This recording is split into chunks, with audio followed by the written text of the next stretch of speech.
Hello everybody, welcome back to our channel. My name is Lay. I am a mother of two and we are a family of four on a financial journey of honestly, you guys, I'm just trying to get it together. From saving, investing, and paying off debt, I am taking you guys through our family's journey of really reaching financial independence and what that looks like for us. So thank you so much for clicking on this video. If you're new here, I really hope you enjoy this content and decide to stay. And if you guys are returning, thank you guys so much for your continued support as we navigate through this journey. So what better way to kick off the new year than doing our January 2024 budget with me, monthly budget with me. I had my budget ready at the beginning of the month. It's just been really hard to find the time to film. So better late than never, you guys. I am using the Budget by Paycheck by the Budget Mom. This is the full-size workbook. If you're interested in this planner, I did a whole walkthrough of it on my channel and kind of going through the ins and outs of it. Before we get into this budgeting video, as I mentioned, this is going to be our monthly budget overview. If you're new to this channel, our family is a budget by paycheck family, which means that we budget every time we receive an income. It really helps us to allow us to remain intentional, and every time we receive funds, really think about where we want that money to go. Where is our goals? Where do we want to spend our money? Where do we want to see our money? And how do we want it to affect our lives? And so I noticed when we do it by paycheck, rather than a monthly overview, not only are we checking in with our budget more, but we have to be more intentional when you're actually looking at the number and planning and saying, I know I have this big expense and I know I can't wait for paycheck one. I'm gonna have to split it up between paycheck 1 and 2. So really just being able to see everything on the forefront and just being able to look at everything has been really, really beneficial. The Budget Mom herself does a whole walkthrough of how to budget by paycheck, what it means, why she decided this method, and we have really found it to be super beneficial for our family. That being said, I still like to do a monthly budget overview. I like to sit down with my husband. We do this every month. We do a date night with it, and we really just talk about what we want our month to look like. How many paychecks we're receiving? Are we planning on working extra hours or overtime or picking up shifts? Where do we want those funds to go for? Are there any birthdays or events or things that we like to allocate those funds to? And really just ensuring that we're getting on the same page with our funds and money before the money even arrives. It's done wonders to us just having that undivided attention towards our budget and towards our finances before the money has arrived. So we did already do our monthly budget, my husband and I, so I'm going to be sharing it with you. This is a little different because normally I write it out with you guys. This time I've pre-written it out, so hopefully it makes sense when I share the budget. Okay. I also got a bunch of these savings trackers from the Budget Mom free resources because I need to be a visual tracker, visual saver, to help me stay motivated along the way. And then at the end of the video, I'm going to be sharing, maybe I'll share in this video or maybe I'll wait and do a whole video on what our goals are for 2024 if you guys don't follow us on Instagram, because I have shared it there. So for the month of January, it's going to look really weird. So for 2024, we are a dual income household again. If you guys are new to this page, my husband lost his job in 2023. He was affected by a layoff. And then, God bless us, he was able to find a better position at the end of 2023. So we're still trying to navigate going from a one income household and kind of a bare bones budget to being able to have that disposable income and making sure that we're using it in the right way. The other thing is January is a 3 paycheck month for us. So you're going to see our income looks crazy high. Y'all, we did not make this on a monthly basis, but I'm grateful that we have it for January to really help us set the tone for the year and hit some of those goals. So we're paid on a bi-weekly schedule, which means 2 times out of the year, we get what's called an extra paycheck, as some people call it. So you get paid 3 times. Now for us, because the last paycheck is going to be so close to the end of the month, meaning our first paycheck in February is going to be mid-month, you're going to see how we make that work. So for income, we are anticipating on bringing in $10,100, which is absolutely mind-blowing to even think that that is a possibility that we even had we could even do that. So I broke it down by our income types. We have 3 incomes coming in. And then income 1 is approximately $1,100. Income number 2, $3,750. And then income 3, $5,250. And so that is the total. When we do our budget by paycheck, you guys are going to see each paycheck and then the amounts to really see how it's broken down. I don't know if I'm going to go over it in this video, but a lot of things changed as far as our finances. Like we chose a different medical plan and dental plan this year. And then we made it our goal to make sure that we're contributing into our HSA account, our health savings account. So those are pre-tax dollars. So we'll have to see when we get our first paycheck in, how those numbers actually affect the budget and adjust them, because they are pre-tax versus our projected amount. So she has a section for your budgeted, and then once you actually get paid, your actual. So at the end of the month, when we do our budget recap, we'll be able to go back and see how much we thought we were going to bring in and what we actually brought in. That way you're able to see month over month, are what you're saying, is it truly a accurate prediction, or are you off? And I think sometimes when we think of budgets, we like to underestimate or overestimate our spending and our expenses. And when you see it laid down in the facts, it really helps you plan for the next month. Like I said, this month is a one-off month because it is a 3 paycheck month for us. So for our fixed expenses, okay, sorry guys, I have to make sure you guys were still in frame. So for our fixed expenses, we have our mortgage for $1,563, HOA $60, internet $160, electric bill, you guys. It's finally like a normal human's bill. It's $262. If you guys are new to our channel, we did a, what do you call it, like where you have the same payments or equal pay each month, and we had a insane overage. So I haven't opted into it for the year 2024. I don't know if I'm going to. Jay saw what happened in November, or was it December? So let me know if maybe I should just start a sinking fund for the overage, or just suck it up and do it month by month. And then we have our Xbox subscription, which is $17. We have our cell phones at $179. Yes, you guys, I know that is high. Things happen. Phones fell off the top of a roof of our car while my husband was driving. Things have happened. So that is what we're working with until we're able to get his phone paid off in full. And then we have our 5 credit cards that we are paying the minimums towards, and we'll touch base on that when we get to the snowball payment. And then we have 3 personal loans, one for 89, 102, and 211. If you're new to our channel, when we had purchased our house, we had decided we were going to do some small renovations. We wish we know we wish we knew then what we know now. We definitely would have cash flowed it, but as I always say, you can't go back, you can only go forward. So that's just a little bit of background on why we have those personal loans. And then we have our car payment at $235 a month, and our car insurance at $125. So for our total fixed expenses, just paying the minimum to things and our actual obligations is $3,366. So we know that we need to bring in that to cover our 4 walls. So that is going to leave a remaining for the month of January at $6,734.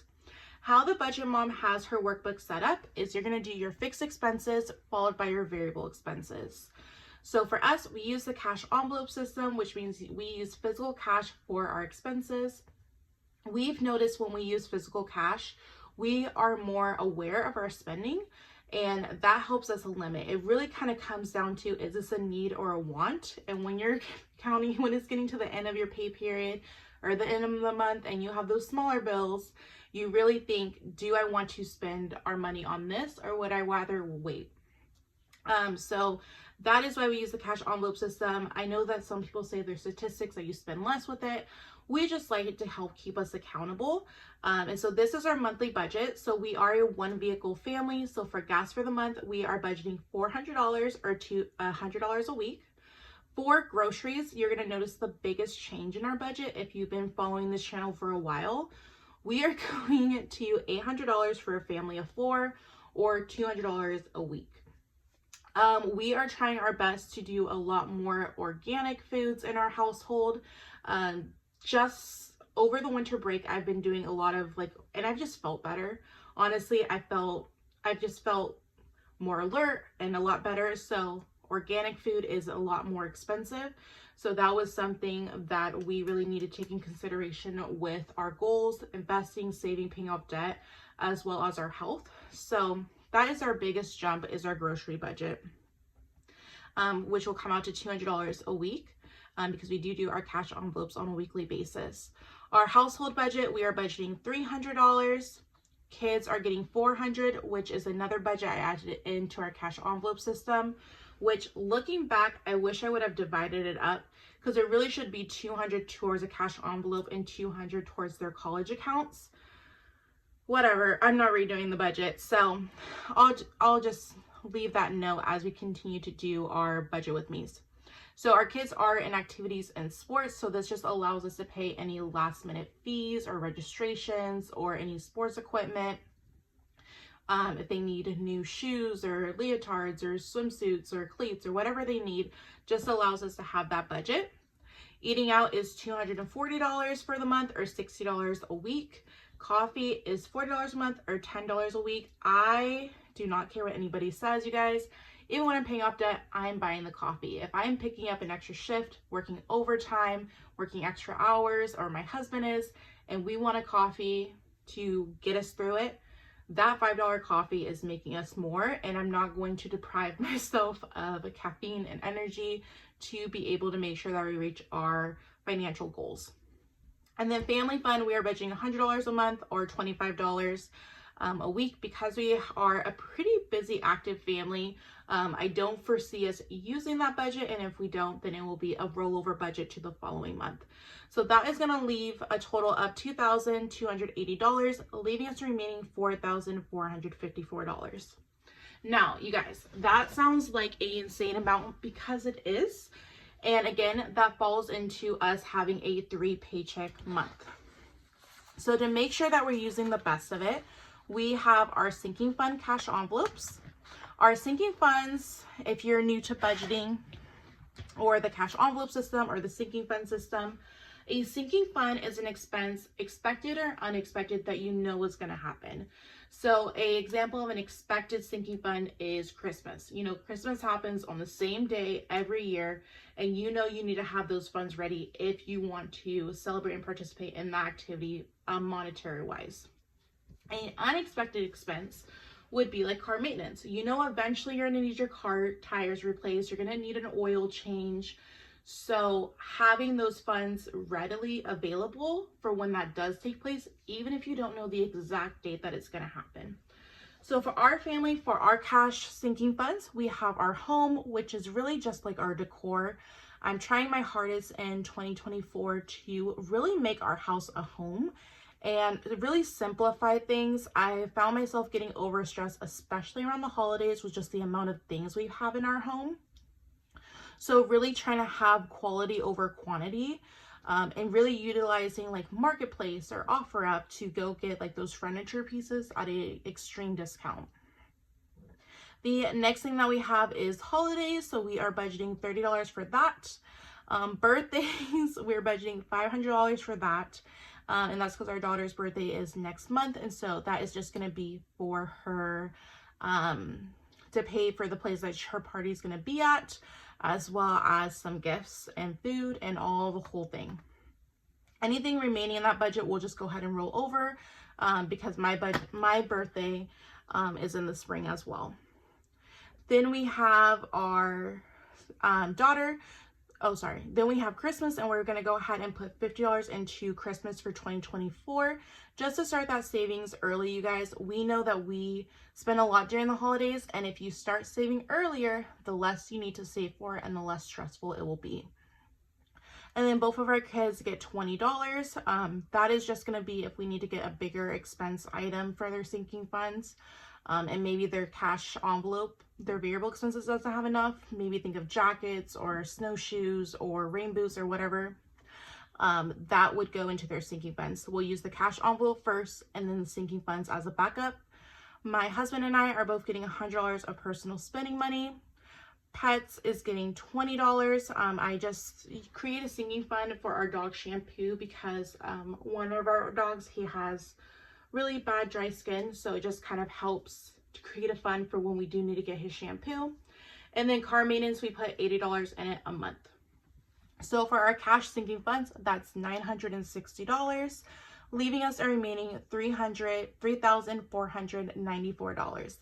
This is where it's going to get fun, you guys, because in the year of 2024, like I've been mentioning, we are focusing on saving, investing, and paying off debt. So I'm going to do a whole video on what those numbers actually look like and how I'm going to plan on keeping you guys updated on a month-to-month basis. But because it is a 3-paycheck month, we decided the best thing to do with our finances is to pay off 2 credit cards. So we're going to be paying off credit card number 4 and credit card number 1 in full. Credit card number 1 has a balance of $750. Right here, you see that the minimum payment is $27. So when it gets to that paycheck of the actual month, this amount will be smaller. I don't know by how much, clearly not too much, but we do plan on paying off that balance. And then we are paying off credit card number 1, which had that minimum payment of $71 and a total balance owing of $1,420. Our plan is also at the end of the month, if we have any extra in our cash envelopes, we're going to start a 3rd snowball. But I'll have to look at the numbers and see how we're going to do that. We are doing the snowball method, which does not take into account interest, you guys. So we do it by the smallest debt to the largest debt. That allows us to have those small wins. I know a lot of people like to do it by interest because technically you do save more. However, for us, we really need to kind of keep that momentum up and say, like, we could do this, so let's go ahead and do it. So that's going to leave us $1,324. We're going to go ahead and put $800 into our emergency fund. And then because it is a 3-paycheck month, meaning we're going to get paid when the last few days of the month, that means our next paycheck in February is going to be in the middle of the month. So we're going to roll over $524 to cover our super early expenses in February. So the bills that are due like the first couple of days, to make sure that we're not going into the month either negative or pulling from other funds or pulling from our savings, to really ensure that we're starting off the new month in a good standing. So that is our January monthly budget with me, guys. If you guys are interested in following our family's journey or interested in debt savings updates, be sure to hit that like and subscribe button for more content. As always, you guys, if you're on a financial journey as well, please let me know in the comments. I love support you and your channel. And let's go ahead and do some questions. Let's see. Is January a 3-paycheck month for you guys? If it is, are you guys planning on doing something similar to us where you're really focusing on debt, savings, investing? Or are you going to try to work it as a normal month and then use that as a buffer? What do you guys like to do if you're paid bi-weekly and you have a quote-unquote extra paycheck? So please let me know in the comments. I'm always open to ideas. And as always, you guys, if you guys want to get to know me more on a personal level, you guys can always follow us on Motherhood and Finances on Instagram. I'm always on there, it feels like, on my stories and doing reels now that I'm doing those visual savings trackers. So it's a party over there. But other than that, you guys, I will talk to you in the next video. Bye.